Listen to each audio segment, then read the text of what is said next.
Olá pessoal, tudo bem? Tenente Coronel Cléder, sejam muito bem-vindos ao meu canal. Bom, a notícia desse exato momento foi que o ex-presidente Lula teve o seu recurso junto ao STJ parcialmente atendido. O Lula não foi absolvido. O que aconteceu foi que a sua pena de prisão, que era de 12 anos, passou agora a ser de 8 anos e 10 meses. Vamos falar um pouquinho a respeito de cumprimento de pena e também um pouco sobre o direito penal brasileiro. Mas antes, se inscreve no canal, clica no sininho, deixa o seu like e também o seu comentário. Bom, ora, esse vídeo não é para julgar a questão de mérito se o Lula é culpado ou se o Lula é inocente. Me parece que a justiça já, primeiro com o Sérgio Moro, depois no TRF e agora no STJ, já declarou que Lula é culpado pelos crimes aos quais ele foi condenado. Mas a questão é, em sendo condenado Lula a 8 anos e 10 meses agora no STJ com essa sua pena corrigida, em setembro de 2019, Lula já poderá sair do regime fechado e passar a cumprir a sua pena em regime semiaberto. Ora, o Lula foi preso em 7 de abril de 2018, então ele terá cumprido aproximadamente 1 ano e 7 meses em regime fechado e depois ele já pode progredir de pena para o regime semiaberto. E essa é a grande discussão que o Brasil precisa ter. A questão não é a paixão, Lula livre, Lula preso, não. A questão não se refere ao Lula, se refere ao direito penal. Como que alguém que é condenado a 8 anos e 10 meses em regime fechado cumpre apenas 1 ano e 7 meses de prisão em regime fechado? Como que nós, sociedade, permitimos que isso aconteça? Porque, veja bem, a pessoa que é condenada a 8 anos e 10 meses em regime fechado, ela deveria cumprir esses 8 anos e 10 meses em regime fechado, nem um dia mais, nem um dia menos.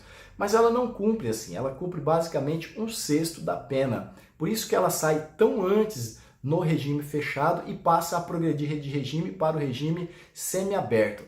Infelizmente, o direito penal brasileiro, ele não é um direito penal que protege a vítima. Isso, na minha opinião, ele é um direito penal que ele é muito condescendente com o autor, com o criminoso, e não com a vítima. E essa lógica, ela está obviamente invertida. Vou contar um caso que aconteceu aqui em Campo Grande. 2 pessoas tiveram uma briga num bar.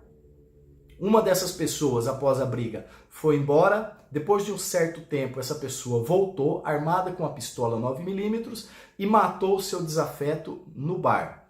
Ele matou o seu desafeto na presença da família, das testemunhas. O crime foi filmado e essa pessoa, o autor, ele fugiu do flagrante. Depois de certo tempo, ele se apresenta na delegacia junto com o seu advogado. Ele dá o seu depoimento para o delegado, confirmando que ele matou realmente o seu desafeto. Existem testemunhas dizendo que ele matou e existem filmagens dizendo mostrando que foi ele que matou. Mas mesmo assim, essa pessoa, ela assina o seu termo de declaração declarando ser o responsável pela morte da pessoa. Essa pessoa saiu pela porta da frente da delegacia. Por quê? Porque o direito penal brasileiro exige que essa pessoa, para ficar presa, ou seja presa em flagrante, ou tenha um mandato de prisão expedido por um juiz. Como não tinha nada disso, a pessoa foi solta. E eu pergunto para você, é justo isso?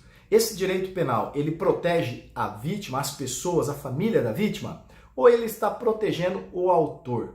Na minha opinião, o direito penal, nesse caso, protege o autor na medida em que não importa quanto tempo passe, não importa se há flagrante ou não, as evidências confirmam e o próprio autor confessa o crime. Então essa pessoa não pode sair pela porta da frente da delegacia.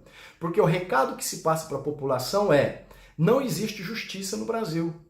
A população não sente a presença do Estado. Quando alguém comete um crime, até essa pessoa ser julgada, condenada e passar a cumprir pena, demoram-se anos. E aquela sensação de justiça não é saciada. E as vítimas, os parentes das vítimas, infelizmente, têm aquela sensação de impunidade e a população brasileira no geral tem uma sensação de impunidade e acaba culpando as pessoas erradas, acabam culpando a polícia, o Ministério Público, o Judiciário. Quando nós precisamos modificar, são as nossas leis. Nós não podemos permitir que alguém que cometa um assassinato nesses termos que eu falei para vocês saia pela porta da frente da delegacia. Essa lógica precisa ser invertida. Nós não podemos permitir que alguém condenado a 8 anos e 10 meses cumpra apenas 1 ano e 7 meses. Essas pessoas precisam ficar presas. A população precisa ser protegida pelo direito penal. O direito penal precisa dar um recado muito forte para o crime e ele precisa dar também um recado muito forte para as vítimas, um recado de proteção, de que a justiça será feita, a justiça é feita. Infelizmente, essa questão, eu peguei esse exemplo do Lula, mas não para falar do Lula. A questão do Lula já está decidido pela justiça, ele é culpado, mas eu peguei esse exemplo para mostrar para você quanto o direito penal ele é injusto no Brasil. Nós precisamos inverter essa lógica. Mas, coronel, e o pacote do crime do Sérgio Moro? Não vai resolver esse problema? Não, não vai resolver esse problema. Ele vai amenizar e resolver vários problemas. Mas a solução é muito além, está muito além do pacote do Sérgio Moro. O pacote do Sérgio Moro é um início, mas para que o Brasil realmente, para que as pessoas realmente tenham a sensação de segurança no país, muita coisa precisa ser feita além do pacote do ministro Sérgio Moro. Bom, era esse o recado que eu tinha que dar. Eu peço que você reflita a respeito disso, que você converse a respeito disso, que você comente com as pessoas a respeito disso, porque o Brasil precisa realmente de uma discussão séria, fora dessa paixão que a gente vê na internet de Lula livre, Lula preso. Fora dessa paixão, nós precisamos discutir o direito penal brasileiro, que, a meu ver, não protege as pessoas de bem, protege muito mais o cometidor do crime, quem comete o crime. São essas as reflexões que eu tinha para esse vídeo. Abraço a todos, fé na missão.